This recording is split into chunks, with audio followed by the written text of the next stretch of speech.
Good morning, MPC. Ito ang laging handa press briefing. Kasama na natin si Secretary Carlo Nograles.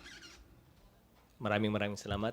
Yusek, sa ating mga kababayan, to the members of the Malacañang Press Corps, our friends from the media, sa ating kasamahan sa kabinete, si Secretary Mon Lopez ng Department of Trade and Industry at si Yusek Alain Pascua ng Department of Education, sa ating pong lahat. Magandang umaga. Last night, President Rodrigo Duterte gave a national address that sums up the broad swath of measures government will be implementing to slow down and contain the spread of COVID-19. This morning, we would like to provide additional details regarding these precautions. Unang-una, regarding the suspension of domestic air, land, and sea travel to and from Metro Manila that will be implemented starting midnight of Sunday, March 15 until April 14, we would like to stress that the transport of goods to Metro Manila from the provinces and vice versa will remain subject to guidelines.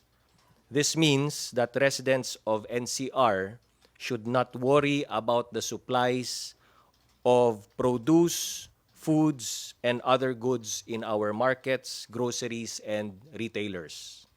Kaya po, ulitin po namin, huwag po tayong mag-hoard ng pagkain at iba pang kagamitan. Di po tayo mauubusan. Tuloy-tuloy po ang supplies natin dito sa Metro Manila. Concern have been raised also about workers living outside NCR who need to travel to Metro Manila for work and vice versa. To address this, we will submit the issue to the interagency task force discussion so we can arrive at a clear policy, and guidelines will be finalized later during our IATF meeting.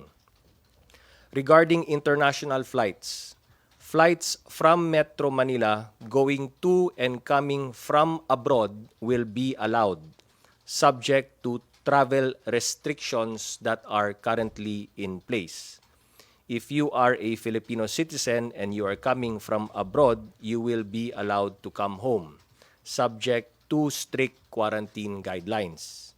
On the other hand, foreign nationals who want to fly home from Metro Manila to their respective countries will be allowed to do so. However, very strict and stringent travel restrictions will be imposed upon those traveling from countries with localized COVID-19 transmissions. Ulitin ko, Filipino citizens, including their foreign spouse and children, holders of permanent resident visas, and holders of diplomatic visas issued by the Philippine government are welcome to the Philippines. Anyone flying in from abroad via NAIA will remain in Metro Manila until the domestic travel ban is lifted, and again, that begins on March 15. If the ultimate destination is in the provinces, we suggest you fly in via Clark, Cebu, and other airports not under quarantine, so you can proceed to your ultimate destination in the provinces. Allow me to reiterate that the suspension of domestic travel will be reviewed on a daily basis and may be lifted earlier if the situation allows it or extended further if the situation requires it. Again, strict quarantine restrictions will be imposed on foreign nationals coming from countries with localized COVID-19 transmissions. Details of this policy for international travelers will also be fleshed out later during our IATF meeting. Pangalawa, with regard to the stringent social distancing measures to be implemented from March 12 to April 12, aside from the suspension of classes during this period, Work in the executive department is likewise suspended during the said period in order to reduce opportunities for exposure to the COVID-19. As the President said last night, we hope our counterparts in the legislative and judicial branches of government adopt similar measures. Skeletal staffing patterns will be put in place, and telecommuting and telework may also be considered in order to ensure that public services continue uninterrupted while these measures are in place. Again, yung frontline services po ng gobyerno ay tuloy-tuloy pa rin po. For the private sector, we urge employers to adopt the flexi-work arrangements that were outlined in a labor advisory that was issued by the Department of Labor and Employment. The DTI has also recommended that manufacturing, retail, and service establishments as well as banks remain open to the public on the condition that they undertake the various precautions advised by the Department of Health. Mass transport systems like the LRT and PNR train systems, the MRT, will also remain operational with the Department of Transportation tasked to institute measures that will protect the riding public from the COVID-19 virus, such as regular disinfection protocols and social distancing measures. In line with these measures, the government is also strictly prohibiting mass gatherings during this period. These include concerts, large seminars and conventions, sporting events, and social gatherings, and we will provide more details about this later, particularly as regards masses and worship services and religious gatherings. Alam namin malaking adjustment, no? Malaking adjustment po ito para sa atin dito sa Metro Manila. But we ask everyone to cooperate because the consequences of allowing these gatherings during this crucial time could be more painful in the long run. These are all part of Metro Manila community quarantine efforts that we believe will slow down the spread of the COVID-19 virus. The resolution enumerates the conditions wherein LGUs outside Metro Manila can also enforce the same measures, and we advise LGU chief executives to abide by these guidelines without prejudice to the implementation of other measures that they may deem necessary within the bounds of the law. As Resolution number 11 states, these stringent social distancing measures will be subject to review, and as the President said last night, the IATF will be meeting daily to regularly monitor and assess developments in this campaign to contain the outbreak. We would like to assure the public that the concerned agencies involved in implementing these measures are now working out the issuances necessary to operationalize the directives of the IATF resolution. Right after this briefing, members of the IATF will be meeting to discuss these details so that these can be shared with the public at the soonest possible time. We wish to reiterate a point made by the World Health Organization. If countries detect, test, treat, isolate, trace, and mobilize their people in the response, those with a handful of cases can prevent those cases from becoming clusters, and those clusters from becoming community transmissions. This challenge will force us to change our routines and require us to modify our behaviors. Government will not stop us from going about our business, but we have to understand that it cannot be business as usual if we hope to overcome this public health threat. Your government is resolute in its efforts to contain this outbreak, and we thank all the medical and government personnel at the front lines helping us keep COVID-19 at bay, but we in government cannot do it alone. The cooperation of everyone is a crucial component of our campaign to beat this disease. If we remain calm, remain vigilant, and take the necessary precautions, mga kababayan, magtulungan po tayong lahat. Kaya po natin ito. Maraming salamat po. Can we have Secretary Lopez? Thank you. Thank you, everyone. For the DTI, nabanggit na po ni Cabsec Carlo ang mga those matters about trade. Let me just reiterate, at least on the private sector, the business sector, work continues, may trabaho po, and precisely that is the reason why we have to keep it, para ho ang trabaho, ang pangkabuhayan ng ating mga kababayan will continue. May continuity po, no? So merong opisina, may mga restaurants, mga malls, lahat po ng mga napupuntahan natin ay bukas po 'yon. At dahil bukas po 'yon, definitely yung mga pag-supply ho, the supply of goods, both food and non-food, mga cargoes can move in and out of Metro Manila. And because of that, the importance of that is to secure the continuity in supply. Importante ho, may supply parati tayo sa ating lugar kahit kinwarantin po yan. There's food, even yung mga ibang pangangailangan natin, personal goods, personal care products, etc. So, yun ang importante dyan. And so, meron hong i-detalye na lang sa guidelines how we will implement this, but generally speaking, basta cargo ho ang dala ng non-driver at pahinante ay allowed po yan. Pati paglabas nila, may delivery receipt naman po. There are ways to prove na yun po ay cargo, may mga cargo deliveries na ginawa in Metro Manila. So, importante ho dito, no business disruption, and therefore, supply of goods will be assured, and at the same time, prices will be assured. Ganun din po sa mga ibang opisina na bukas din. Banks will be open, offices, factories, mga manufacturing operations will continue.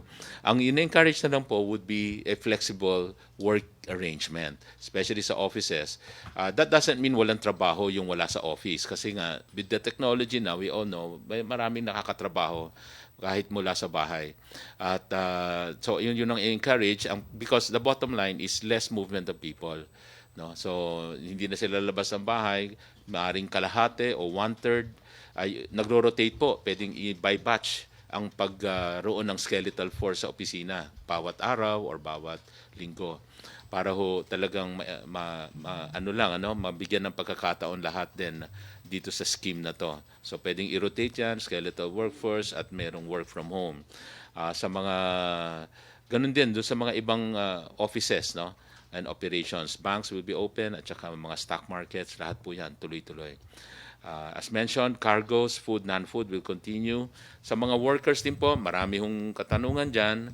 And inassure po natin na marami ho talaga mga nakatira outside Metro Manila at everyday nagko-commute sila. So magpakita lang ho ng ID, mga kumpanya will require we would require them to issue IDs to their employees, lalo na those living outside Metro Manila, or show proof of employment. Isa rin po nakikita naming mga coping mechanism dito.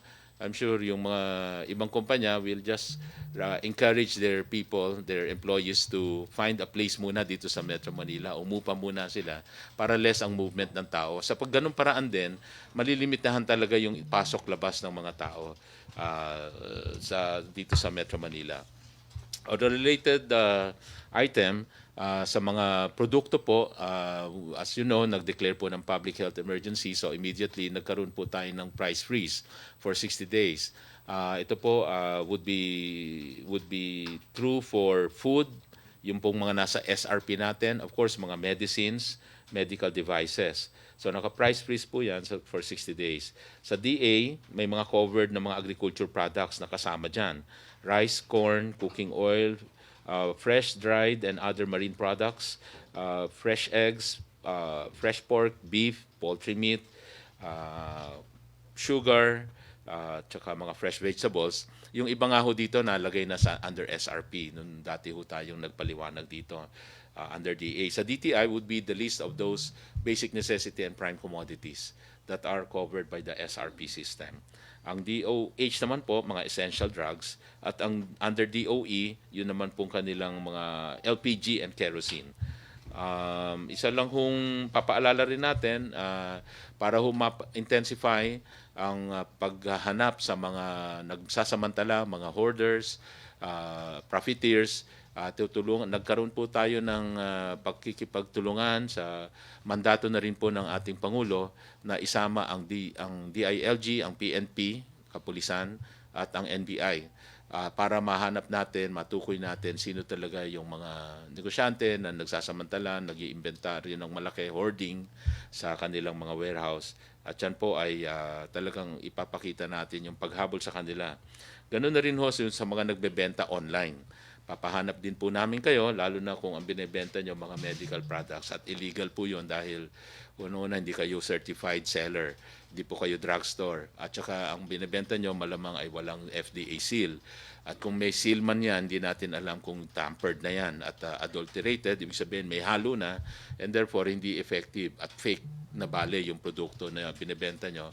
So, we're talking to the buyers, wag tangkilikin yung mga online sellers ang ganyang produkto, and to the sellers, ihinto na po ninyo yan at papahanap po namin kayo. Sa mga supermarkets, again, we remind the public not to panic buy, wag mo panic buying, dahil lalo ho talagang mag-artificial shortage, hindi ho totoong shortage, artificial, for the day, pagka may namamakyaw. Mauubos talaga yung laman ng grocery or yung shelf. Yan po ay siguradong mare-replenish dahil maraming stock sa mga manufacturers. Huwag ho sila magpanik. Mauubos na ho pera nila sa wallet nila. Hindi pa ho mauubos ang supply ng alcohol dito sa Pilipinas. Kaya huwag ho sila mag-apura dyan. At saka intindihin po natin yung mga kababayan natin na nakapila rin doon or may gusto rin bilhin yan. Kaya ngayon, naglabas din kami ng directive na sa mga supermarkets ay limitahan yung number of bottles. 2 bottles lang bawat mamimili ang i-issue na sa pagbenta nitong mga alcohol. So at saka ganun din po kung mga alcohol, medicines, marami rin yung stocks kaya wag din ho tayong mag-apura o mag-hoard din yan. Thank you. Yusek Pascua. Magandang umaga po sa inyong lahat. Sa kagawaran ng edukasyon o sa Department of Education, 2 linggo na lang po ang klase ng mga bata sa public school. Itong linggong to at sa susunod na linggo. Sa susunod na linggo ay nakatakda ang pagte-take ng 4th quarter examinations ng mga bata. Sa mga lugar na maliban sa Kamaynilaan at dun sa mga walang suspension, ang 4th quarter examination ay gagawin sa mga eskwelahan on a staggered basis. Ibig sabihin po, ang mga bata ay pupunta lang sa eskwelahan next week para lang mag-take ng examination pero staggered basis kung kailan lang sila magte-take ng exam, doon lang sila papasok. This is one measure that we have made in consonance to the social distancing measures that we are implementing. So yan po doon sa mga lugar na hindi suspended ang klase, katulad ng Kamaynilaan. Dito naman po sa Maynila, na suspended ang klase na at dito sa mga karatig lugar din na suspendido ang mga klase, meron pong tinatawag ang DepEd na transmutation formula.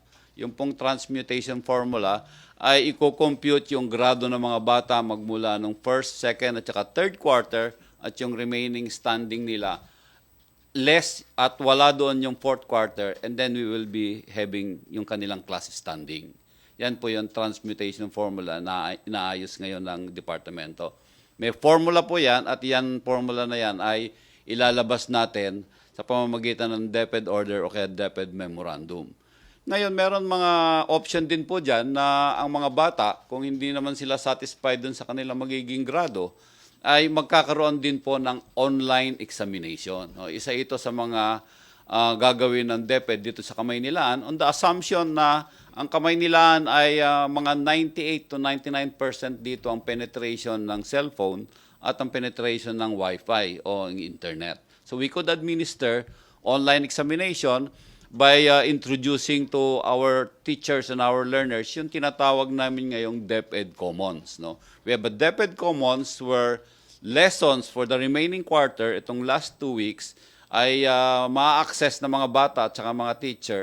Magkakaroon din sila ng review for the 4th quarter and then they can also take the examination online. If the students are not satisfied on the transmutation formula that we will be undertaking or that the teachers will be undertaking. Ito po yung dalawang measure na ginagawa ngayon ng Department of Education para sa ganun matugunan natin itong threat ng COVID-19 sa mga lugar na hindi suspendido ang klase at sa mga lugar din na suspendido ang klase. Okay, thank you. PC question, Vic Samintak. To Secretary Nograles, sir, good morning. Big Sumintak from Net 25 and DCEC. Sir, ang concern lang po namin is yung doon sa restriction tungkol sa mga religious gathering. Alam nyo naman yung Iglesia ni Cristo, aktibo talagang sinusunod yung pagsamba ng Miyerkules, Huwebes, Sabado, and Linggo. Kung magkakaroon ng restriction, ako nasisiguro ko hindi susunod ang iglesia sa ganong patakaran, anong magiging aksyon ng gobyerno? Unang-una sa lahat, nasimulan na namin yung discussions na ito kahapon. Hindi po namin natapos yung discussions tungkol dito, kaya nga po ipapatuloy namin mamaya. Pakiusap ko po is kung meron pong desisyon ang pamahalaan tungkol po dito, sana sumunod po ang lahat. Kung hindi sumunod, anong magiging parusa? Wala pa po tayo doon. Again, pag-uusapan muna namin, mag-i-impose kami ng mga regulations at ang pakiusap po namin ay sundin po yung mga regulasyon at mga patakaran, mga guidelines na ilalabas ng gobyerno. Ipinatawag na po ba yung mga concerned religious leaders dyan sa pagpupulong na yan, Secretary? Ang unang gagawin na hakbang ay siyempre ay pag-uusapan namin sa ating interagency task force. Ibibring up po namin kay Pangulo ang lahat ng mga options. Magdedesisyon po ang Pangulo. Mag-i-impose po kami nung aming resolution or ang pronouncement ni Pangulo. Magbibigay siya ng direktiba.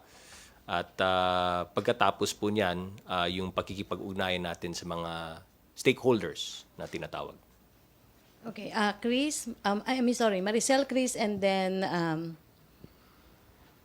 si Ace. Hi sir, good morning. Morning. Sir, clarification, kasi nakalagay po dun sa guidelines kahapon na once na nagkaroon ng 2 or more cases per city or barangay, naka-lockdown na rin sila or naka-quarantine. In the case of Marikina and Quezon City, does it mean that automatic they'll be in quarantine? Yung in-issue kahapon is already a quarantine for the entire NCR. Yes. So, yung buong NCR as a community ay naka-community quarantine na po yan.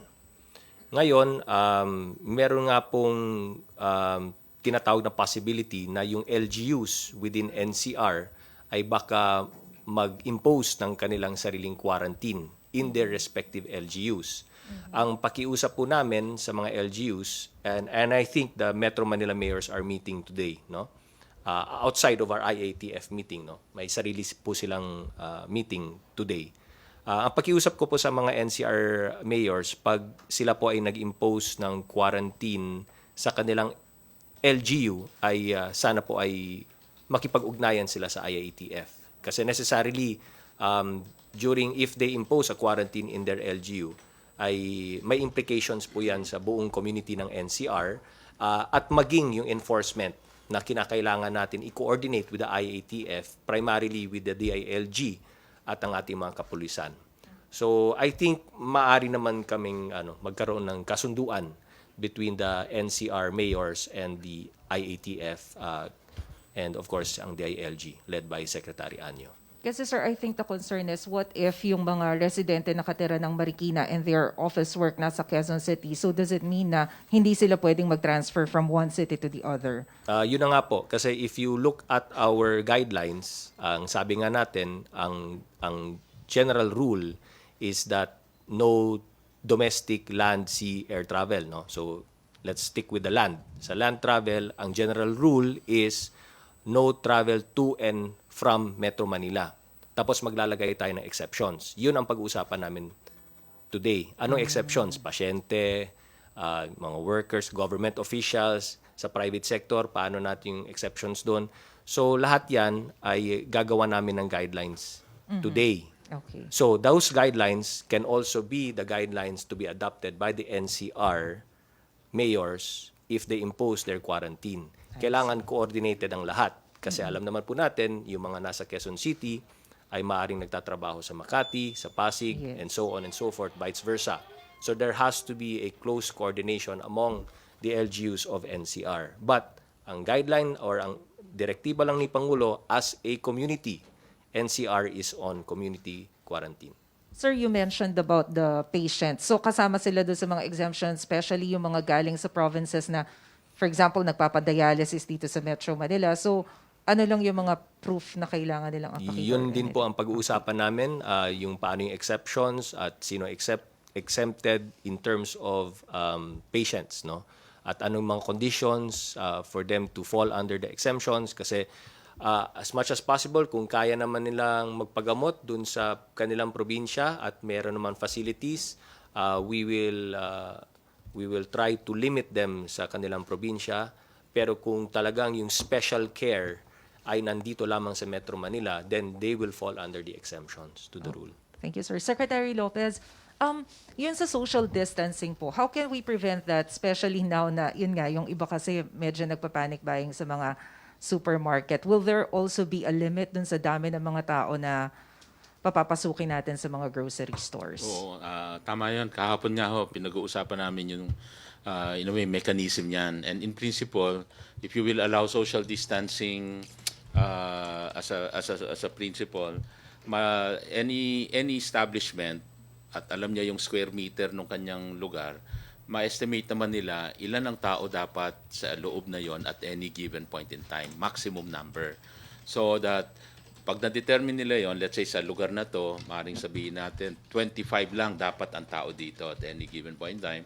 So yung kanya-kanya ho yung estimate, hindi naman i-determine ng DTI yan. It's really just to encourage the social distancing. And of course, they have their security guard at parang sasabihin, 25 na yung nasa loob, wag muna kayong pumasok. Parang yung nakikita natin sa mga sale, no, na pipigilin muna kasi ubusin mo na yung tao doon or pag may lumabas, sige, pasok.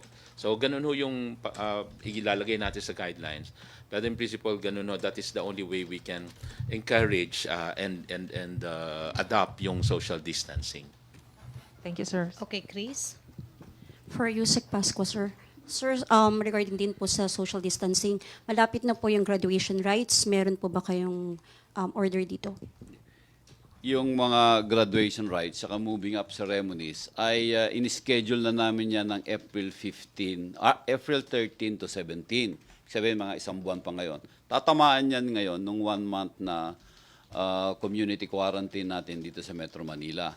Kaya't mag-a-adjust kami accordingly para sa ganun. Para lamang dito sa Maynila at sa mga suspended areas na may mga suspension of classes. But we have already given the instruction, or the Secretary has already given the DepEd order that graduation rites or moving up rites will be held between April 13 to 17.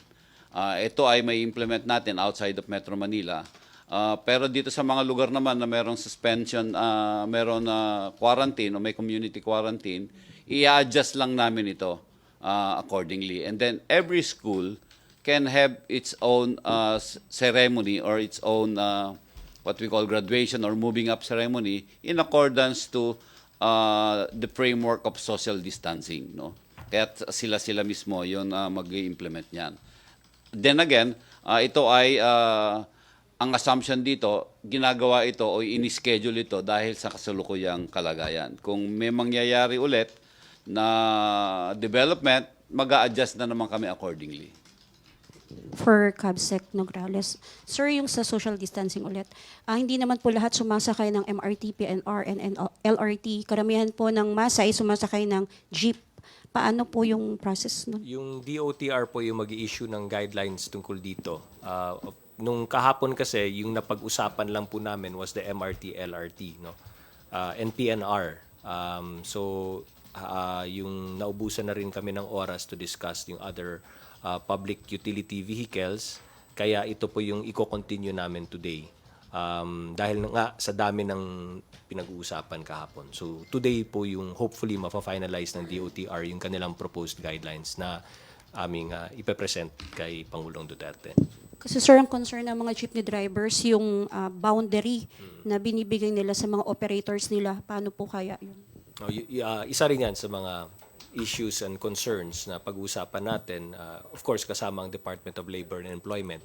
Kaya ito yung kagandahan ng task force namin. It's interagency para lahat ng aspeto, ng lahat ng decisions namin ay napag-uusapan.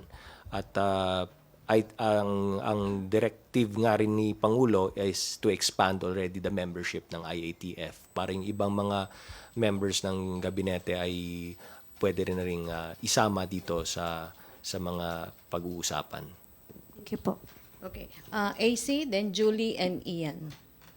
Good morning po, AC Nichols from CNN Philippines. Sir, I know you're still threshing out the details of the guidelines, but just to clarify some things, kasi from last night, Sec, merong mga conflicting info na pumapasok po. Meron pong officials na nagsabi na yun pong sa community quarantine in Metro Manila, wala pong magiging exemptions. And then ngayon we're hearing na particularly for the workers, as long as they can provide company IDs, kahit for example sa Rizal sila nakatira, pwede silang pumasok sa mga work nila in QC or wherever in Metro Manila. For now, meron na po bang sigurado doon for that particular aspect lang po, yung workers who live outside Metro Manila? Gaya ng sinabi ko, i-flesh out pa natin yung details kasi the general rule is by March 15, travel to and from Metro Manila ay tigil na, no? But maglalagay kami ng exceptions, no? Syempre pag-uusapan natin, number 1, gaya ng sinabi ko, yung sa pasyente, no? Number 2, yung sa cargo, yung cargo supplies and supplies. Obviously, hindi naman makakarating yan dito kung walang driver at walang helper. So, lalagay tayo ng exceptions dyan. And then of course, for government officials, tulad namin, na kailangan namin pumunta ng iba't ibang mga regions, who are the government officials exempted, no, from the general rule. And then sa private sector, imamap out natin ano bang companies, anong industries ang exempted, tapos paano yung mga ipoprofile yung mga workers galing saan, tapos anong proof ang ipapakita, no? Because all of that will now ang importance kasi niyan will come into effect during the enforcement, di ba? So during the enforcement, it has to be very clear to the DILG and to our police, the PNP lalo na, and to our local government units, no? Sa mga mayors at sa kanilang the enforcement authorities down to the LGUs, very clear kung ano yung exceptions to the rule and how they will fall under these exceptions. Okay, sir, just about the travel restrictions naman, because domestically, diba, hindi na makakagalaw po. Can you explain to us lang yung thought behind na yung domestic hindi na po talaga allowed, but pwede pa rin po mag-travel abroad? Kasi some people are asking na, doesn't that defeat the purpose of the community quarantine if, for example, we're just not allowed to travel in the provinces here in the Philippines, pero pwede naman akong pumunta ng ibang bansa? Kasi nalagay na natin yung mga medical and health protocols sa lahat ng ports natin. Airports, seaports, it's already in place.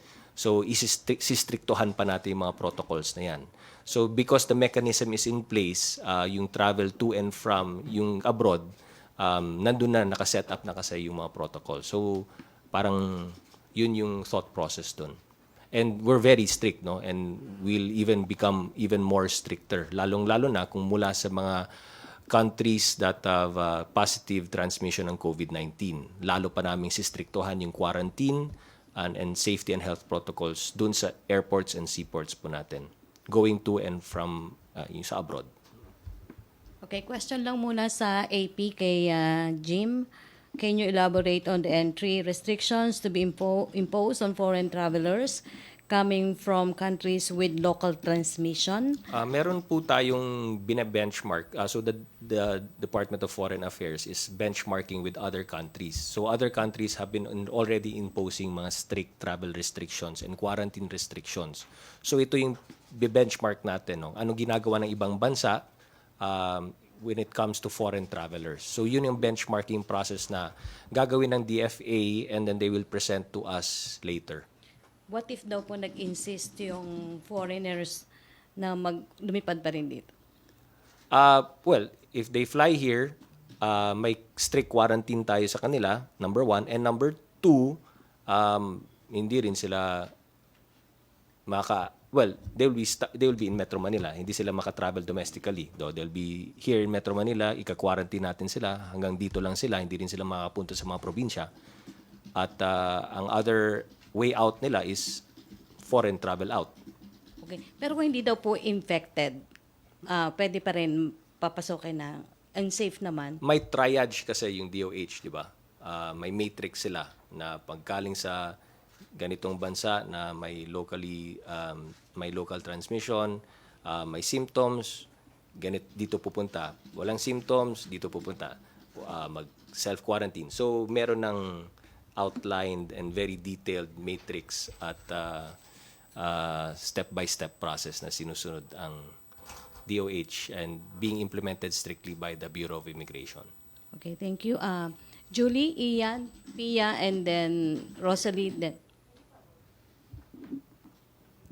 Sir, first of all, since you're gonna thresh out pa everything, what will we expect from this? Will you be issuing an IRR or will the president lay down everything in an executive order and when it will be released? Okay, so based on our practice, the IATF will come up with a resolution. No? As we always do, after every meeting, may resolution yan. The resolution will be presented to the President for the President's approval. At we will adjust accordingly kasi yung resolution namin is merely recommendatory to the President. And the President will make the final decision dun sa mga resolutions. After he makes the final decision, then it will be embodied in a memorandum. Hindi na kailangan ng EO kasi ang napag-usapan namin kagabi, pag executive order, may delays po yan, may publication requirement pa. But because of the needs of the time na kailangan immediate, through a memorandum, adopting whatever recommendations ng IATF is already as good as law. No? Because when the executive order creating the IATF came out, very clearly defined dun ang powers ng IATF.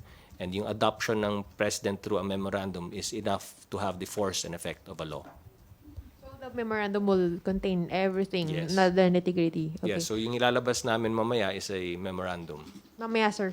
Yung sa sinabi ni Pangulo kagabi, it will be embodied in a memorandum. Okay, sir. Sir, about concerns about travel restrictions, the resolution says that it's domestic travel, land, sea, and air to and from Metro Manila. While Metro Manila is under a community quarantine. Pero as Maricel asked, and LGUs LGUs in Metro Manila can also impose localized community quarantine din. Tama?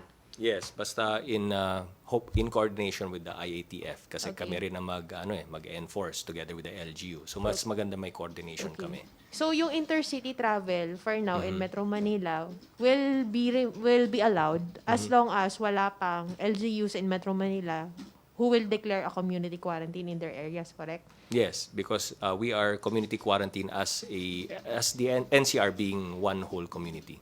Sir, as to yung pag-allow ng exemptions, may it be for food and cargo, workers, patients, ano po yung, well, aside from the police power, ano po yung assurance natin or what measures will be imposed to ensure na they are not transmitting the virus themselves? For example, magkakaroon po ba ng sa borders po ba ng Metro Manila or bawa kung magkaroon ng community quarantine dito, magkakaroon po ba ng triage?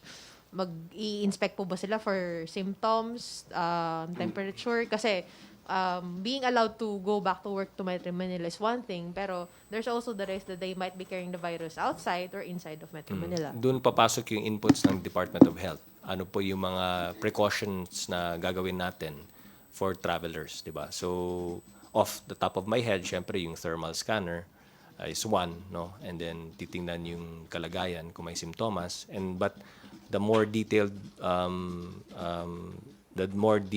list of what precautionary measures will be imposed will be given to us by the Department of Health kasi sila yung experts dito. Kasi for cargo, sir, for food and cargo, for example, syempre, paano mangyari yun? Yung driver mismo? Yeah, driver and helper. Okay. So, sila din mismo, i-screen sila papasok ng Metro Manila? Opo, of Okay. course. May I, Capsec? So, yung doon, siguro i-lay out natin mamaya sa guidelines. At pwedeng random yon, hindi naman lahat. Kasi to facilitate, yun ang mga pag-uusapan randomly. Kasi imagine niyo dati nga, free moving lahat yan. Di ba? Wala naman tayong restriction dati. Pero at least ngayon, with this move, malaking kabawasan ng probability na may mga lumalarga or nagkakalat ng may sakit pala, with the limitation in this movement, with yung itong mga nasa guidance natin. So I think, to me, ang pwede nating marekomenda dyan ay yung magkaroon na lang at least random checking lang. Malaking kabawasan na yon sa probability ba na hinahabol natin na walang magkahawan. Question na lang, sir. In terms of visuals, kasi if you're gonna place Metro Manila under community quarantine, what will it look like on the road? May closure? May checkpoint? What should people expect? Checkpoint. Pag-usapan yan a bit kahapon, because syempre ang magle-layout niyan lahat would be DILG. But yes, obviously we'll have to put men in uniform, mga police dun sa mga borders natin. When I say borders, I mean borders between NCR and different regions, so parang ganun ang mangyayari visually, Sir, sorry, one last question. Given na may restrictions tayo, at the same time may exemptions on who will be allowed to travel to and from Metro Manila, do we have like an estimate of by how much can we cut down or minimize yung pag-travel ng tao? Given Metro Manila's population, kung magkakaroon tayo ng community quarantine, ilang porsyento po yung mababawas po sa free movement ng mga tao? 50%, 25%? And did the DOH say anything about this being effective enough to stem the curve or to stem the spread of COVID-19? That's why we have to take it day by day. Kasi syempre hindi natin mape-predict din yung reaction ng private sector and ng public sector ng ating mga kababayan. This is day 1, kumbaga. Of course, it will be stricter on come March 15. So kung meron kaming number on the estimates, wala pa naman, hindi pa naman namin na-determine yan. But obviously, we had to take drastic measures, because nung pinag-usapan nga yung mga probabilities of infection and looking at the rate of infection, ito na yung kumbaga consensus. Of course, there were more drastic measures that were discussed, and then some wanted more lenient, but at the end of the day, si Pangulo po ang nag-decide. Thank you, sir. Okay, Ian, and then Pia and Eileen. Hi sir, good morning po. Sir, marami po nagtatanong by text messaging or sa social media sa amin, bakit daw po nung nilabas yung reso ng IATF at inilabas ng Pangulo sa pamagitan ng public address kagabi, bakit hindi pa binalangkas muna yung guidelines para hindi na nagkaroon ng kalituhan, para sabay-sabay na at wala ng Kasi maubusan din tayo ng oras. You would imagine na nagsimula kami ng umaga, nagpresenta kami kay Pangulo nung hapon.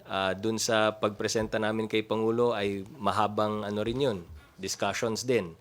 At one point, we had to just give in the words of the President, broad strokes muna. Para lang everybody knows ano yung general rule. And then all the guidelines, lahat yan pag-uusapan. Kaya araw-araw po ang meeting natin. Sadya po yung araw-araw kasi we have to adjust every day. We have to be able to adapt every day. We have to be able to react if need be every day. Kaya sabi nga niya, araw-araw kami magkikita, Sabado at Linggo. Wala na rin kaming weekend. He's preparing us for an everyday meeting na gusto niya siya yung nandun. But before we present to the President in the morning, meron na kaming mga technical working groups, meron na kaming mga staff work na gagawin, ipepresenta sa mga secretaries ng ating mga respective staffs.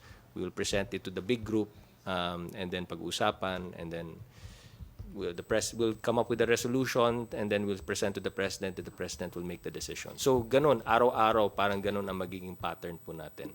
We will look at the numbers, we will look at the mga positive numbers. We will look at may trend bang umakyat, bumababa ito, are we being successful, tama ba itong ginagawa natin, or do we have to be stringent here, we have to be stringent there, titingnan natin kung may clustering, etc. etc. So kailangan day by day, hour by hour kung pwede. Sec, doon naman sa exemption, nabanggit nyo, no? Ang media po ba ay may exempt dito? Kasi alam naman natin, lagi kaming lumalabas, kami rin po yung nasa mga area na kailangan puntahan dahil kailangan namin magbalita. Binubulungan ako ni Sec Mon. Sabi niya, pag-isipan muna natin. Pag-usapan namin. So wala pang definite sa media so far. Wala pa so far. Apo. Sir, yung mga government transaction natin, GSIS, BIR, magkakaroon na ng sa April din ng nito, no, deadline sa tax filing. Paano yung magiging guidelines nila dun sa social distancing? Yeah, hihintayin din namin yung recommendations ng BIR at ang Department of Finance. Siyempre, social distancing, importante dito. Siguro i-up natin yung e-filing system nila. We'll try to encourage more e-filing pagdating sa BIR. Kung hindi naman kaya sa e-filing, gagawa tayo ng mga protocols kung saan nandyan pa rin yung social distancing as much as possible. We'll try to encourage everybody to file as early as possible, avoid the lines. We will have no lines as much as possible, di ba? Bawal yung linya-linya. So, DOF po at ang BIR gagawa ng regulations po dyan. Sir, last na po kay DTI. Baka nasa economic cluster kayo, baka alam niyo po ito. No? Sa Italy, yung mortgage nila sinuspend dahil doon sa nangyayari.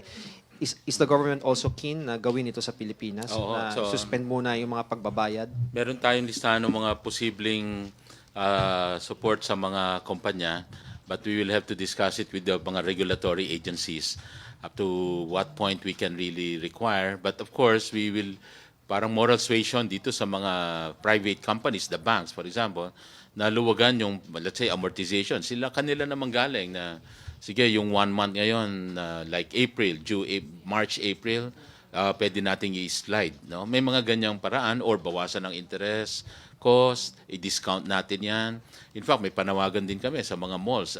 Obviously, matumal ang tao ngayon sa malls at yung mga tenants doon, yung mga retail shops, ay malaki ang kinakargang operating cost.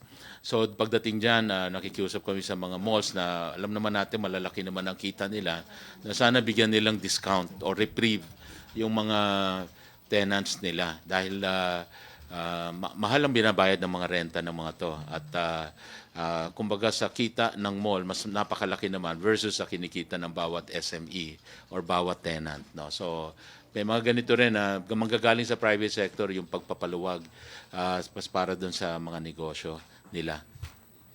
So we're talking of bank loans, amortization, interest rates, pati sa mga leasing. So magbibigay kayo ng guidelines sa mga bangko, sir? Well, yun ang didiscuss namin sa monetary, sa central bank, no? Sa BSP, at saka DOF. Okay, Pia, susunod si Eileen, and then si Rosalie and Alvin. Sir, kay Cabinet Secretary. Sir, you said that yung travel restrictions will be assessed daily. At one point, will we, parang, ano po yung magiging batayan natin to determine whether itong mga travel restrictions via land, air, and sea are not effective already and kailangan na rin siyang tanggalin, sir? Meron kasing technical advisory group, ang IATF. They are composed of expert epidemiologists of the country. Sila pa yung magbibigay sa amin ng recommendations. So sila yung, kumbaga scientifically and medically speaking, titingnan nila yung numbers, sila yung nag-aaral ng numbers at ang trends, possible surges or clustering, sila yung nagbibigay ng technical, medical, and scientific advice po sa amin. Like, for example, sir, if yung cases magkaroon ng localized transmission inside and outside Metro Manila, yun, titingnan pa rin natin if there's a need, sir, to sustain yung mga travel restrictions na ganyan. Kaya nga, kung nakita ninyo yung pronouncement kanina, yung LGUs outside Metro Manila, nagbigay na kami ng guidelines sa kanila that they can already impose their own self-quarantines, even down to the barangay level. If 2 households in a barangay nagkaroon na ng infection ng COVID-19, barangay, you can already impose your quarantine. Ganun din sa city. If 2 barangays naman ang magkaroon ng separate COVID-19 positive, city, municipality, impose your quarantine agad.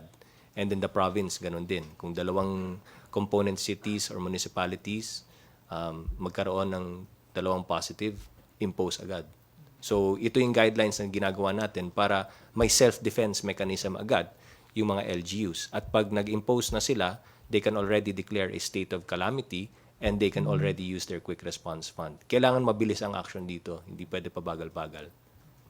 Also, sir, marami po kasi yung mga nagulat dun sa pronouncements ni President Duterte. Yung mga nandun po sa probinsya, I understand marami po ngayon yung are scrambling to get flights going in Metro Manila, mga Metro Manila residents. What if, sir, hindi sila makaabot doon sa March 15, sir? Meron po ba tayong exemption sa kanila? Hindi namin napag-usapan yun kahapon. We wanted to set a deadline. Obviously, there was pinag-usapan yung how many hours, di ba? Pinag-usapan anong date. Tapos the President wanted to be specific. Dapat may oras, dapat may date at may oras para talagang yun na yun. So hanggang doon na lang yung pinag-usapan because there was a lot of debate on terms of the number of hours or the date or the time, and then nagkaroon ng decision. So, if ever, sir, so far, sir, habang wala pang napag-uusapan yung IATF, pag naabutan ka ng deadline March 15 at ikaw ay Metro Manila resident, lockdown ka, hindi ka pwedeng makapasok sa Metro Manila. Unless you fall under the exceptions, no? Kay Secretary Ramon Lopez, sir, what about yung mga workers na belonging to the informal sector na nagtatrabaho din po sa Metro Manila na hindi po makapagbigay ng ID or makapag-present ng proof of employment? Ano po yung gagawin natin para sa kanila? Generally speaking, pagka informal sector, yung kung mismong sila yung negosyante, no, doon na lang sila sa ibang lugar muna magnegosyo, wag na sa Metro Manila. No, para hindi naman sila registered eh. Technically pwede silang magnegosyo kahit saan. No, yun ang kaya dapat mag-register sila, no?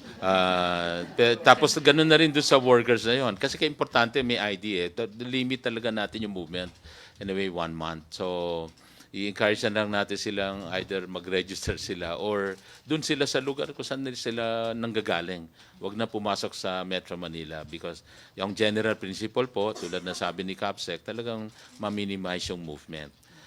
So, yun lang. Meron lang may phone-in question lang. May tatanong kasi yung sa bangko. Ulitin natin yung bangko, tuloy po ang operation niyan. Kasi nagpapanik yata yung ibang tao, naghahaba pila sa mga ATM.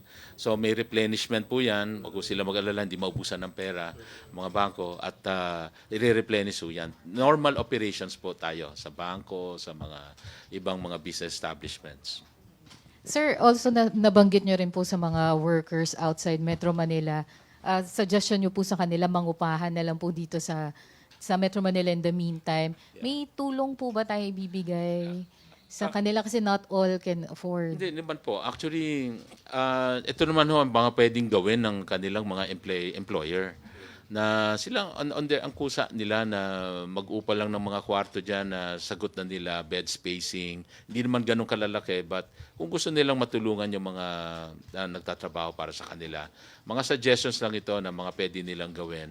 Hindi naman kailangan lahat manggaling sa gobyerno. I think yung mga negosyante, malalaki naman yan na pwedeng tulungan yung kanilang empleyado. Kung ma-minimize lang yung movement in and out ng mga workers. Pero kung wala talaga, go through the process. Ano. Last na lang po kay Cabsec. Sir, kasi marami din po yung nakapagplano na ng kanilang mga social functions. Like, for example po, yung mga ikakasal sa Weddings. panahon na ito. Yes. Ano po yung payo niyo po sa kanila, sir? Prohibited po. Pasensya na po. They'll have to... Siguro yung kasal, guideline natin yun, no? Pero ako tingin ko, yung kasal, hindi mo mapipigilan ng pag-ibig. Oh, social. Bawasan na lang nila yung guest or we will suggest yun nga, yung makakatipid pa sila. Pero yung social distancing, kailangan ma-observe. Bawal ang mass gathering eh. Yun ang bawal eh. Kung hindi nila mapigilan or i-move ang kasalan, I think yun, pwede ho nilang gawin yung bawasan na lang, no? At pero ganito ho ang sinasabi rin natin. Yung mga may tanong ho kasi kanina rin related to that. Paano yung magka-cancel sila ng mga binook nila na hotel, restaurant? So dapat to may refund. Kasi force majeure po 'yon. So wag silang matakot na naku, paano to, nag-down na kami, tapos ayaw i-refund. Pwede ho silang mag-file ng complaint sa DTI, Consumer Complaint 1384 hotline. Papanigan po sila ng DTI para mag-refund yung establishment. Last na lang, sir, yung guidelines baka kasi may ibang gusto talagang ituloy yung kasal nila. Hanggang ilang guests po ang pwede para masabi na hindi siya pasok sa large gathering, sir? Depende nga sa lugar, no. Nung hindi pa po nag-code, hindi pa po nag-sub-level 2, no, nag-code red sub-level 2, internally among us in government, ang parang informal number na ino-offer sa amin was in a room 50, no. Pero syempre yung 50 na yan, ang tanong depende rin sa size ng room eh.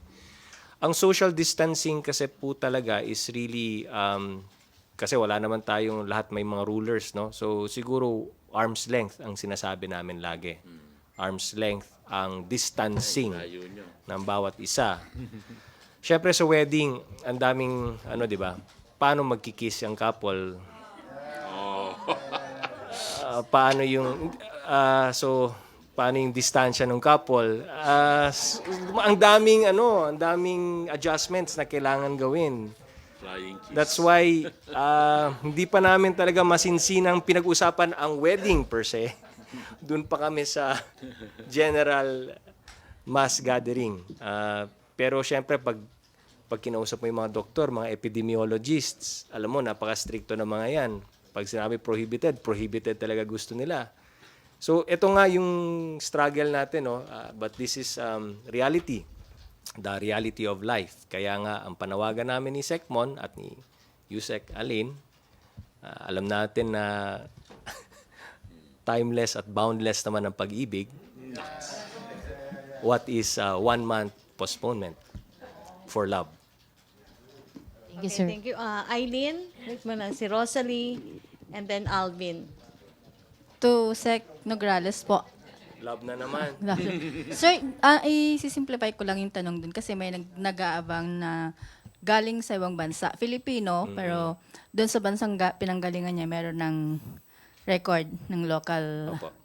Pupunta dito ng 15 and babalik ng 28. Can they still go to the Philippines? Oo, sinabi naman ni Pangulo na hindi natin ipagbabawal ang mga kapwa nating Pilipino umuwi ng bansa. Pero ang masasabi lang na po namin, pagdating po nila dito sa bansa, meron po tayong mga very strict and stringent quarantine health protocols. Yeah, they're not from Metro Manila. They're from Bulacan. Ganun po ba?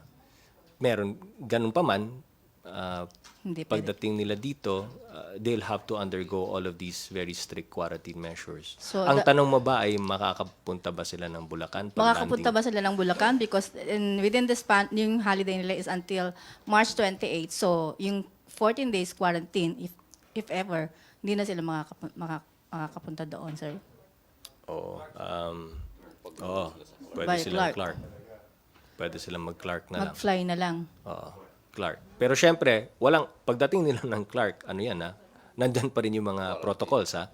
Huwag nilang, baka isipin ng kababayan natin, pagdating ng Cebu, Clark, or any international airport outside of Metro Manila, wala tayong mga quarantines. So, what will be the best advice for them? For the Yun na nga, Filipinos? if they can go to Clark, kung gusto nilang, ang ultimate destination nga po nila is another province, they can go to the other international airports that are not under the community quarantine of NCR. Pero pagdating nila doon, they have to undergo all of these measures, self-quarantine and or more stringent quarantine. Yes, No, and kasi galing sila sa Canada. Oo, so today i-outline ng IATF kung ano yung mga bansa na considered may locally transmitted COVID-19 in that country. So pag outline natin ng mga bansa na yan, i-impose na natin yung stringent health and quarantine protocols. So i-outline din namin yan. Ang bansa muna, identification of the countries, then what strict and stringent protocols we will put in place, benchmarking on the strict protocols being imposed by other countries as well. Thank you, sir. To Secretary Lopez. One more. Sir, kasi sabi nyo is limited lang yung alcohol, 2 bottles per person. Pero I witnessed isang lugar dyan sa supermarket. They hoard, actually, pinuno nila yung cart nila. And then, pagdating sa counter, pinipilit nila, the customer is always right. No. No. Yeah. Customer is not always right. Yes. Pagdating sa ganyan na may rule na tayo. At the supermarket, binilinan pa ng DTI, ipapairal nila yung rule na yan. Hindi po limitless, unlimited, ang customer is always right. Yes, sir. Kaya, will you ask the supermarket owners or yung mga supervisors na palabasin na lang sila pag gano'n ang Hindi, asal nila? bentahan nila ng dalawa. Oo. Bentahan nila ng dalawa. Yun ang limit. Ayaw nga, sir, eh. Diba? Okay. Simple lang. Labas na sila para may makapasok Yeah, na because iba. they're making a scene inside the supermarket also. May security guard po sila, ipalabas po nila yan. Thank you, sir. Pasensya na ho, kasi talaga hong emergency nga eh. Yes. Silang dahilan ng maraming artificial shortage. Artificial dahil hindi naman talaga siya shortage. Thank you, sir. Okay, friendly reminder, please limit your follow-up questions. May phone-in question lang para kay DTI Secretary Lopez from DCMM Jury Hidalgo. Ano daw po ang action ng government sa napakahabang pila ngayon sa grocery? May sinabi siya ditong lugar, pakita ko na lang mamaya sa inyo. And then si Tuesday New ng DCBB, ano daw po ang action ng government sa transactions like yung sa SSS, PhilHealth, GSIS? Yung pila ho, sorry. Pila ho sa grocery. We will encourage nga ho yung social distancing. I mean, ating mga kababayan, marunong naman din silang, kung makikinig ho sila, makikikooperate sa gobyerno, alam naman ho nila na wag na nila siksikin yung mga katabi nila. Ayan, ganyan, yung maintain a distance. No? So, pero kung may pila, wala tayong magagawa ho, may pila at marami bumipili. But maintain the distance. Yung pong sa Masasanay din tayo doon. yung sa government transaction, Secretary. Tuloy pa rin po. No? Ang sinasabi naman natin, skeletal workforce. So each and every agency ngayon, because of the directive of the President, will have to determine for themselves kung ano yung ibig sabihin ng skeletal workforce dun sa kanilang mga ahensya. But ang kolatilya dyan is pag frontline services, tuloy-tuloy po. No? So frontline services, i-determine din po ng mga ahensya ano yung mga essential at frontline services ng kanilang mga ahensya. Tuloy pa rin po yan. So, but transactions with government must continue and it will continue. Okay. Mag-last 5 na tayo kasi may meeting, I think may meeting sila, Secretary. Si Rosalie and then Alvin. Hi po, Secretary Nograles. Sundutin ko lang po yung binanggit nyo na may skeletal force pa rin po sa mga pangunahing ahensya ng gobyerno. Exemption din po ba yun kung may appointment ka sa mga government agencies na to kung magagaling ka sa probinsya? We'll have to determine, again, who are the government officials and workers exempted from the general rule. I mean, sir, kung halimbawa po, taga-probinsya ako, may transaction po ako sa PhilHealth or SSS or any, na ang office po ay dito, ang main office po ay dito sa Metro Manila. Kaya nga kailangan ayusin na po natin, ma-utilize natin yung technology. Kung kaya sa technology, kung paper lang yan na kailangan ipadala, hindi na kailangan siguro ng physical presence. So yun yung ating gustong i-impose sa mga government agencies. We can, if pwedeng dokumento, hindi na yung tao, di ba? Para limited na po yung movement. Sir, do we expect within the day yung planchadong regulations ay ma-release and how will the public know about this po? I-announce namin agad. Of course, meron tayong di ba? Syempre, ang constraints natin today obviously is time, 'di ba? Kaya nga araw-araw 'yan eh. As much as we want to detail everything, sabihin ko na ngayon na maaring hindi namin madetalye today, meron pang tomorrow. Meron pang magtatrabaho nga kami hanggang everyday nga 'yan eh. So, as much as we can flesh out as many details as we can, i-flesh out namin. At tapos ilalabas namin. Kung kulang pa, di bale, okay lang yan. Tuloy-tuloy pa naman mga meetings namin. Tapos, syempre, magkakaroon tayo ng feedback mula rin sa public. And we value the feedback. Participatory governance nga to, di ba? So, we value the feedback. Baka maaring may mga senaryo kaming hindi na take into consideration. Pag-uusapan naman namin, then we'll put some more guidelines.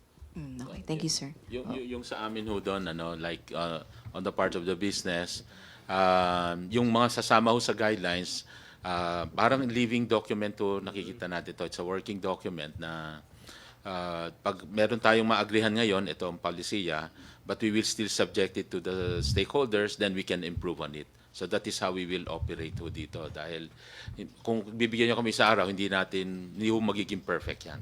Magiging continuing po yan. Okay. Alvin, friendly reminder, limit your questions, please. Alvin, and then si... Secretary Lopez, magandang umaga po. Magandang umaga po. Secretary, doon sa issue ng hoarding, may mga tinututukan ba kayong mga hoarders base na rin doon sa mga complaint na nakakarating din sa inyo? Meron actually yung ating Consumer Protection Group at saka yung NBI, meron silang mga minamanan ngayon. Actually, kahapon nga, nakapasok na sila sa ilang establishmento, pati hindi lang yung tindahan, pati yung loob, yung mga warehouse, napuntahan nila. Meron silang nakita, pero hindi naman hoarding. Ibig sabihin, nakakita sila ng mga 13,000 pieces ng mask. Pero it's a very small amount. So, kailangan nila hoarding na yon. So, yung mga ganun, it's a normal number. Pero ang hoarding is something like kung nag-hoard ka, may 1 million ka dyan na hindi mo binibenta. Pero itong 10,000, it's like a daily requirement lang. At in fact, pa-deliver na pala. Kaya, kumbaga, false alarm din. No? So, but ibig sabihin, inumpisahan na ho natin yung pagpunta sa mga warehouses nila at tuloy-tuloy na ho yan. Yusek, kay Secretary Nograles. Sir, kasama niyo ba sa meeting niyo sa IATF yung mga church leaders mamaya? Ay, hindi po. Gaya ng sinabi ni Secretary Mon, ang proseso po natin dyan is yung after nagkaroon ng resolution at ma-approvahan, then we go and discuss it with the stakeholders. Pero mamaya, strictly government lang po. Pero iko-consulta natin yung Opo. sa mga church leaders. Lahat ng stakeholders naman po. Gaya sabi ni Secmon, pati mga business stakeholders, kakausapin po natin. I-involve natin sila sa discussions. So, ganun din sa simbahan. Yusek kay Asik na lang. Kay Yusek Pascua. Yusek Pascua, paano nga pala yung mga teachers saka na teaching personnel ngayon suspendido yung klase? Anong magiging routine nila? Yung mga teachers na nasa mga eskwelahan na suspended ang klase, hindi na sila inire-require na mag-report sa school nila. But there are certain learner-related matters na pwede silang papuntahin sa eskwelahan para gawin yon kung hindi ito magagawa online o kung hindi ito magagawa sa kanilang mga tahanan. No? Meron tayong ganyan. At ang mag-order sa kanila na pabalikin sila sa kanilang mga paaralan kung sakasakali man at kung importante man na kailangan nilang pumunta sa eskwelahan ay yung superintendent, yung division superintendent. Yun yung ginagawa namin ngayon yung process nito, yung DepEd memorandum, para sa ganun ay malinaw at walang magiging conflict dahil yung iba ang nasabi nga, nire-require daw silang pumasok para mag-disinfect ng paaralan at other non-teaching related matters. Gusto namin klaruhin through a DepEd memorandum na ang mga guro natin sa mga lugar na suspended ang pasok ng mga bata ay hindi na sila i-require na pumasok ng paaralan. Maliban lang kung may mga learner-related matters na kinakailangan silang pumunta sa eskwelahan dahil hindi nila magagawa yan online o hindi yan magagawa sa bahay o sa tahanan. Pero ang mag-o-order po niyan ay yung division superintendent. No? Inaayos natin yung DepEd memorandum para sa ganyan na patakaran. Okay, may question. Yusek, may input si Sec Sunny Dominguez. Kasi naka-self-quarantine siya, nagtatrabaho siya. So, nakikinig siguro siya, kaya nandito, may input lang ho siya sa atin, para sa atin lahat, na may katanungan yata kanina tungkol sa pag-file ng income tax. Kaya dito, sabi niya, we cannot extend the April 15 deadline. It is in the law, but we can allow amendment of returns without payment of interest subject to certain conditions, like yung no variance of more than 25%. This will be in line with the SEC's extension of deadline of filing of audited FS of 60 days. So yun naman ang input kay Secretary Dominguez. Apo. May tanong lang sandali yung DCRH, si May. Yung brother daw po died March 11. Nakabook po sila Australia to Manila, arriving on March 18 and will return. Ang return flight po, March 24. Australian citizen na po ang kapatid niya, kung pwede daw po umuwi. And then yung may mga relatives po daw from Cavite, Laguna, pupunta ng Wake, kung pwede daw po yun. Australian, hindi siya dual. Yun lang po yung sinabi niya. Nakabook sila from Australia to Manila pupunta. Kung dual, Australian citizen po. Yung sister niya. Australian na. Australian na, foreign na. So, iti-treat yan as foreign national. So, nandun na yung nandun na yung mga policies and mga patakaran, di ba?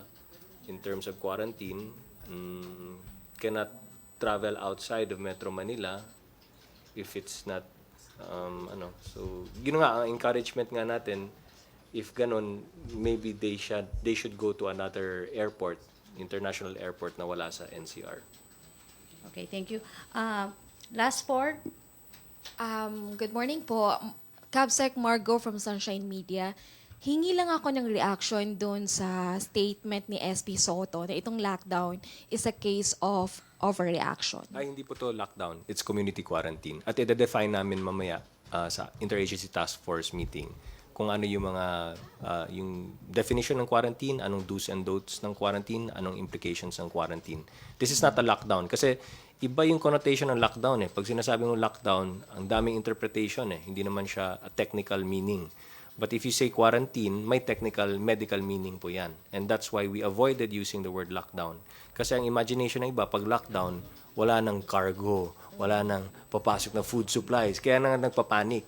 So deliberately, we don't use the word lockdown because kung ano-anong lumalabas sa social media na ibig sabihin ng quote-unquote lockdown.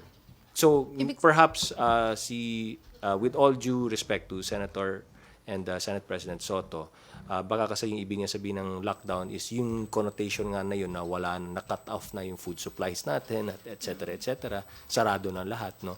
That's why yung community quarantine as a technical term will be defined later ng IATF. Pero yung pag-prevent po natin ng travel to and from Manila, ang sinasabi po, dito tayo nag-overreact yung palace. Hindi naman. That's why, like I said, may general rule and then we will put the exceptions to the rule. Para naman, kaya na sinabi ni Secretary Mon, syempre, yung exceptions on terms of the work, in terms of business, cargo, di ba? Labas-pasok pa rin, food supplies, di ba? All of that will... Tingin ho namin medyo balance na ho yung itong inisyo ho ni Presidente. Matagal ho actually yung debate, usapan, diskusyon yan the whole day yesterday mula umaga hanggang nung gabing lumabas si Presidente. Even with the President joining the discussion. At napakahirap na decision, pero alam niyo naman po, pag pinag-usapan public health, maraming mas stricto pa na dapat ginawa actually. Pero in consideration also of yung itong mga economic activities, kaya ho binalanse rin po ang lumabas dito. Pero ang pinaka-suma total ho nito, syempre pagdating ho sa public health, mangunguna ho yan pati kesa sa economic activities. At naging wisdom na rin ho ng ating Pangulo na sabi niya kahapon, time is of the essence. Sa experience ng mga ibang country, kung hindi mo gagawan talaga ng isang drastic measure, hindi pa nga ito super drastic measure, ay makakalat pa dahil narinig din niya yung possible output ng pagkalat ng ng COVID-19 na exponential. Pag tinamaan ng isa, 4 ang pwedeng mahawa. Yung bawat 4 na yon, may 4 din na pwedeng mahawa bawat isa. So nag-exponential siya. Kaya the earlier the better. Kasi kung hindi nga raw puputulin ka agad ngayon, ay posibleng humarap tayo sa libo-libo pang kaso niyan just in a few days. Kaya this is really a measure parang kung hindi ngayon, kailan, no? Yung baka tumagal pa at by that time ay libo-libo na yung maging problema and too late. At ito rin learning din po, mahabang diskusyon kahapon, learning ng mga ibang bansa na hindi masyadong nag-stricto sa umpisa, ngayon more than 1,000, 10,000 yung kanilang may sakit. So para hindi tayo umabot doon, it's a learning na wag na nating gayahin yung mga ginawa nila at mas mag-stricto tayo. Yung mga ibang nag-stricto na kontrol ka agad nila. Kaya kami din sa economic team, una nag-o-object kami sa ganitong klaseng quarantine, but in the end syempre pag nag-decide na yung may bahong wisdom ng Pangulo, ay makikita nyo na tama nga yung kanyang naging desisyon. Pero ang maganda nakita natin with minimal disruption dito sa mga pagkain, sa goods, sa negosyo, sa trabaho, especially andyan pa yung kabuhayan. Kaya maganda, balanse na rin po. Okay, last 4 na tayo. Si Vance, Ace, AC, Julie. Vance muna. To CABSEC Nograles, please. According to Senator Joel Villanueva, he's appealing to the government to pay also these contractual workers during this quarantine period. Kasi even nagre-report sila sa kanilang trabaho. Will the government do this? Unang-una sa lahat, ang aming pakikiramay, condolences kay Senator Joel Villanueva at sa kanyang pamilya. Dun sa suggestion niya, pagdating kasi sa government agencies, gaya ng sinabi ni Pangulo, ang pronouncement niya is skeletal force, but frontline services will continue. So it's really up to the agencies kung paano nila i-define yung skeletal force, no? At sino yung magbubuo ng skeletal force. So kasama na po dyan sa paggawa ng guidelines ng kanya-kanyang ahensya, yung treatment niya dun sa contract of service, job orders. So we leave it up to the different agencies to make the necessary adjustments and decisions when it comes to their own workforce. Yun po. Okay, sir. Isa lang po, sir, no? On another issue, yung kasi sinasabi niyo may mga checkpoint. Let's say galing sila sa mga provinces, pumasok ng Metro Manila. How will you know kung totoo itong IDs nila? Mamaya may peke dito. Yun na nga. So siguro ito na rin po yung pakikipag-ugnayan natin with the private sector. Sa government, madali naman yan, no? But with the private sector, ito yung kailangan ayusin din natin yung pakikipag-ugnayan with the private sector in terms of validating, no? Somewhat yung mga ID or certifications na i-issue po nila. Again, it's something na in the works, no? Kasi paano mga isa-certify? So dapat may kaugnayan with maybe DOLE or DTI. So dapat meron ding some sort of proof also, no? Or certification din from government agencies. Again, yung detalye po niyan ay pag-uusapan mamaya. Okay, thank you. Thank you, Vance. Friendly reminder, limit your questions. May commitment po ating mga guests. Vic Sumintak, AC, Julie, and last, Ian. Hi po. Yung dun lang po sa technical word na ginagamit natin. So klaro po, community quarantine. Yes. Pero bakit po nagamit ni Pangulo yung word na lockdown kagabi? No, kasi hindi, parang lang yun eh. Parang yung kanyang comment lang dun. Parang it's like, I think the exact word that he say, it's like a lockdown. No, he didn't also want to use lockdown kasi na-explain nga na may technical meaning. So parang sabi, for all intents and parang lockdown na rin to. But it's not really the lockdown. Kasi nga, yung technical term ng lockdown has not been defined and cannot be defined by our medical experts. But if you say quarantine, doon na papasok yung expertise ng ating epidemiologists, ng DOH, at ang ating mga health advisors on how to technically define quarantine. But lockdown, they cannot define what lockdown is.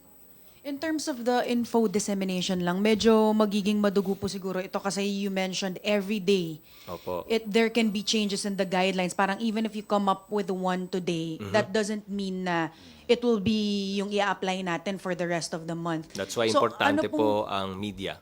At dapat yung correct, tama, valid, legal media at not the fake news. That's why your role is very important. That's why we appreciate forums like these kung saan may babahagi po ng official government and state workers kung ano yung ibig sabihin ng ating mga direktiba. Kasi po, we're also being bombarded with questions. So, ano po bang plano nun?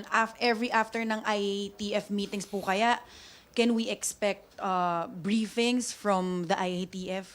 Yes, PCOO is making the arrangements na we will be, sabi ni Pangulo, let's be as transparent as possible to our people. That's his order. And if ever yung basic principles naman po dyan ay nasa-set na yan eh. Ang nagbabago na lang yung fine-tuning. Yung mga tulad ng mga tanong po ninyo, it would be a good guide for us to be able to answer. And that this will be covered or answered also by the guidelines. Okay. MPC, sorry, pero brief na lang. Vic, Julie, and Ian, brief lang. Clarification lang po tungkol doon sa travel restriction. Kasi kanina ang pinag-uusapan natin yung sa public vehicle. What about the private vehicle na ginagamit ng mga tao na nasa Metro Manila? Same principle. The same pa rin, di ba? So kung private vehicle, alamin natin kung kasama sila sa exceptions, di ba? Tapos ang mag-enforce would be our law enforcers ang mag-enforce po niyan. But siyempre, hindi ka pwede lumabas, pumasok until may mapakita kang proof at na ikaw ay kasama dun sa exceptions. Okay, Julie. And then, last na si Ian. Sir, sorry, follow up lang dun sa question ko kanina about yung sa workers residing out of Metro Manila. May figures po ba tayo like ilang workers might be affected by the community quarantine? Millions yan eh. Kasi may kasabihan na, di ba, ang Metro Manila, 11 million by or 12 or 14 million by day, 11 million by night, something like that. So, million po yan. Kaya ho, si PNP is preparing also na marami talaga at all roads ay makover ho nila yan. Pero as to a specific figure, sir, wala po tayo hawak. We can give you the data later. Okay, Hindi ko lang naalala ngayon. Okay, sir. Sir, napansin ko lang, dun sa resolution na nilabas ng IATF, there were marami pong measures directed towards the public, pero there was no mention of protection for health professionals who are actually dealing with COVID-19 on the front lines. Ano po yung assurances natin for them like financial support, psychosocial support, lalo na sa mga, kumbaga yung talagang nagda-diagnose or nagda-triage ng cases. Also, funding, sir. As at this point, enough po ba yung funding natin? 1.6 na inapprove ng Congress, yung binigay ng PAGCOR. Enough po ba yun for the 1-month community quarantine to address any possible surge in cases? Well, we cannot answer for that. Si DOH Secretary dapat yon. But as far as I can remember, meron siyang mga pina-approve na additional funding last Friday sa Economic Development Cluster. I think ito yung binabanggit nyo na manggagaling sa PAGCOR. At meron pang additional na 400 million. Yung una ay parang 1 point something billion na nadagdag. So as to funding, we are assured meron tayong funding. The amount, of course, Secretary Duque would know. Last na lang on my part. Sir, you mentioned earlier na dapat you are supposed to implement even more drastic measures, but this is not as drastic talaga. May maraming concessions, may exemption, etc. During the discussions with the IATF, ano po ba yung talagang gusto nung technical advisory group? Walang exception? This is close to what the technical advisory group has recommended. Okay. Na may ganitong travel ban in Metro Manila. Of course, yun yung pinaka-critical dito. Kita nyo, ang daming question tungkol dito. At saka ito yung pinaka-mahirap ding ma-implement. Kung sa totoo lang, yung economic cluster, ayaw nito. Yan. Ito yung matagal na usapan na ano no, this particular part no. At dito ho may mga concerns tayo. Subalit ito na nga yung naging measure. Pero sabi ni Capsec, ang pinaka-drastic pa talaga nito, walang galawan. Talagang nasa bahay lahat, nasa building lahat, bakante ang parang yung Wuhan model. That's another model na hindi pa natin na-implement. Yun ang talagang drastic. Na, But that came up. sa pang-usapan, because it's a model na pwedeng nating i-consider, but that's really, super drastic. Kung libo-libo na yung naging kaso kaagad, palagay ko yun ang extreme. For last, sir. Sir, you said earlier na yung memo will have the effect of a law. What will happen to violators of this community quarantine? For example, someone who will insist on going out of Metro Manila, makalusot, someone who will insist on hoarding. Ano yung magiging penalties po for violators of this community quarantine? Because people may not take it seriously because they think it's just restrictions, pero walang punishment. Narinig niyo yung lecture ni Pangulo kagabi, di ba? Sabi niya, policeman, a law enforcer is a person in authority. Sundin mo yung sasabihin ng person in authority. Pag hindi mo sundan, then it's a violation of the law. Tapos doon naman sa mga overpricing, hoarding, may ibang batas yan na talagang may penalty yan at may criminal charge pa. Okay, thank you po. Last question, Ian. Secretary Mon Lopez, sir, patanong lang po ito. No? Opo. Kasi nag-raid ang NBI yesterday doon sa isang warehouse ng mask. Ito yung kinikwento ko kanina. Tapos sir, may name drop daw yung pangalan nyo na clear daw sa inyo yon na hindi sila nag-hoard and yet nakita nga ng NBI na marami pa. Ito yung kinikwento ko na 10,000 pieces. 10,000 pieces lang yung nakita. Hindi po yan hoarding quantity at ang pagka-report po sa amin, in fact, nakasakay na siya sa van for delivery. So ibig sabihin, it's not a hoarding amount. So it's not really an issue. Kaya yun naman, pinatanong ko, kailan pa yung inventory, gaano kalaki, and all that. So wala pong issue yun. So yung sinasabi sir na maraming nakita doon, pasok pala yun sa bracket na allowed natin na hindi hoarding. Oh yes, ang hoarding naman kasi yung nagkaka-shortage sa labas pero meron kang ilang milyon or milyon-milyon na mga boxes na nakatago lang sa warehouse. I think we have to look at it as to the operation. Ano ba ang daily operation nila? Palagay ko with that amount, that's even very, very low. No? On a daily requirement, as you all know, no? Ang daming requirement at may million pa nga ang sigurong requirement. 10,000, that's very small. I think part of daily, wala pang daily yun, baka isang oras maubos yun.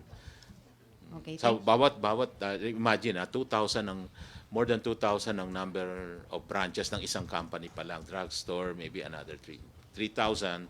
Imagine mo 3,000 ilang piraso lang bawat branch, no? Ang maaabot ng 10,000. Okay, thank you. Thank you, Ian. Thank you po. Last words, Secretary Nograles. Let's take this day by day, no? Gaya ng sinabi namin, nagbigay lang po ng broad general rules si Pangulo today, kahapon, kagabi, and then today, i-flesh out natin yung details and so on and so forth. So siguro ang panawagan natin sa bawat isang Pilipino, hindi lamang mula sa NCR, na let's cooperate with government. Magtulungan po tayo. Yun ang pinaka-importante sa lahat. We all have to do our share, both public sector and private sector. Lahat po tayo magtulungan. Sama-sama, kaya natin ito. Okay, Secretary Lopez. Well, I'll just reiterate, yung sa trade ay makiko-operate po yung mga nasa tindahan, mga resellers, sellers, supermarkets, groceries to price within SRP, observe, no price change. Sa mga kababayan natin na mimili, let's think of others then, concern for others. Huwag natin ubusin yung paninda at bumili lang ng tama. Thank you. Yusek Pascua? Yung nasabi kanina natin na hindi na pinapupunta yung mga teacher sa loob ng paaralan during the suspension of classes. Ini-expect pa rin natin at nagagawin nila lahat yung mga kinakailangan nilang gawin at yung mga kinakailangan tapusin dahil magtatapos na yung school year. Katulad ng computation of grades, preparation of other documents. No? We expect that they should be finishing all these materials or all these documents or requirements doon sa kanilang mga tahanan at sa kanilang through online processes. No?